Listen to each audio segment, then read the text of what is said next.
हम एक बात कथा में कहते हैं, प्रकृति आपको जो प्रदान करे उसमें प्रसन्न रहिए। प्रकृति से आपको जो प्राप्त नहीं हुआ है उसके लिए ज्यादा प्रयास मत कीजिए। कई लोगों के विचारों के ब्याह ही नहीं हो रहे हैं, तो कोई बात नहीं, प्रकृति नहीं चाह रही तो मत करो, कोई जबरदस्ती थोड़ी ही है। लेकिन जिसका ब्याह नहीं हो रहा है ना, वो इतना दुखी नहीं रहता है। जिनके हो गए उन लोगों को रहती है हमारा तो है, ये कैसे बच रहा है। उन लोगों को ज्यादा कष्ट होता है कि भाई तुझे वो अनुभव क्यों नहीं हो रहा जिन अंगारों पर हम चल रहे हैं।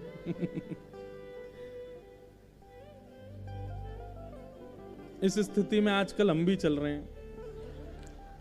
हमको हर तीसरा व्यक्ति, अब कल जगन्नाथपुरी गए, वहां पे भी पुजारी महाराज जी कब खुशखबरी दे रहे हो? मैंने काय बात की खुशखबरी है, कल से राहुल केला में कथा है। दूसरी खुशखबरी मैंने कि सितंबर में जगन्नाथपुरी में कथा। नहीं वो वाली नहीं। अच्छा, मैंने कि जिसको आप बदल करके खुशखबरी बोल रहे हो लेकिन है वो दुख खबरी।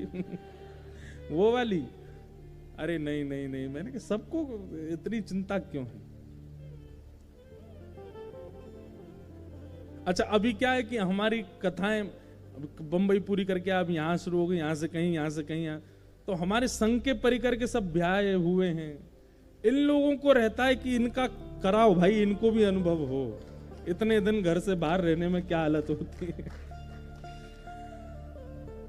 हमारे संघ के लोग तो यही जपते रहते हैं, अभी तो भयो ना है, अभी तो भयो ना है, जाने कब होएगा। प्रकृति अगर सहजता से आपके जीवन में कोई मोड़ ले आवे तो अच्छा है, लेकिन यदि प्रकृति की आपके जीवन में ऐसी कोई मोड़ नहीं आ रहे हैं, कईयों के ब्याह नहीं हो रहे, कईयों के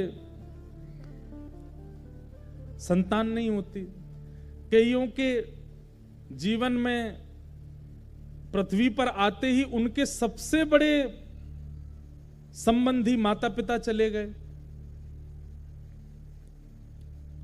ऐसा भी होता है। कई बालक बेचारे, वो कईयों ने अपनी मां का ही रूप नहीं देखा, कईयों ने अपने पिताजी नहीं देखे, ये सब भी होता है। प्रकृति कई बार बहुत हद तक संबंधों को दूर करके रखती है। ऐसी स्थिति में क्या सोचना चाहिए कि जिस संबंध का अभाव जीवन में है, उस संबंध के अभाव पर जगन्नाथ जी को विराजमान करो, उस संबंध में उन्हीं को ही देखिए।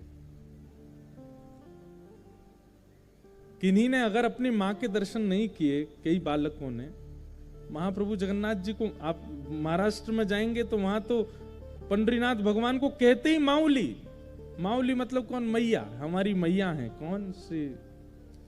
एक तो एक कथा में एक बालक आया, वो मुझे मैया बोल रहा था। मैंने कहा भाई पिता तो समझ में आता, तो मैया क्यों बोल रहे हो? बोले नहीं, मेरे पिताजी तो हैं, आप ही मेरी माँ हो, क्योंकि आप ही मुझे बताते हो क्या करना चाहिए, कैसे सेवा करनी चाहिए, कैसे जीवन जीना चाहिए, सब माँ के द्वारा दिए निर्देश आप देते हो, तो आप मेरी माँ हो। सब लोग संबंध मानते हैं, कोई गुरुजी मानता है, कोई भाई मानता है, कोई मित्र मानता है, कोई सखा मानता है, कोई, एक तो मुझे जीजा जी बोल रहा था। बोले किशोरी जी मेरी बहन हैं और ठाकुर जी मेरे जीजा जी, और ठाकुर जी के जितने संबंधी सब मेरे जीजा जी। मैंने कहा वाह। लेकिन एक अद्भुत, वो माँ, उसने मुझे माँ बोला। और हमारे महाराष्ट्र में अगर आप जाओ तो वहां पर कीर्तन भी गाते हैं, ज्ञानेश्वर माऊली, ज्ञान राज माऊली तुकाराम, ज्ञानेश्वर माऊली, ज्ञान राज माऊली तुकाराम। वहां पर रसिक संतों को, आचार्य जनों को और ठाकुर जी को सबको मां ही कहा गया है। माऊली, मैया कहते हैं सब। बोले क्यों? यही हमारे रक्षक हैं, यही हमारे पालनहार हैं, हमारे आचार्य, हमारे गुरु। ये कौन है? बोले हमारी माऊली हैं, हमारी मैया है। तो प्रकृति अगर आपको कोई संबंध नहीं दे रही है, उससे दुखी मत होइए। बल्कि और प्रसन्न हो जाइए कि प्रकृति ने कोई संसारी जीव ना दे करके ठाकुर जी को दिया है। उस संबंध में ठाकुर जी को मानिए।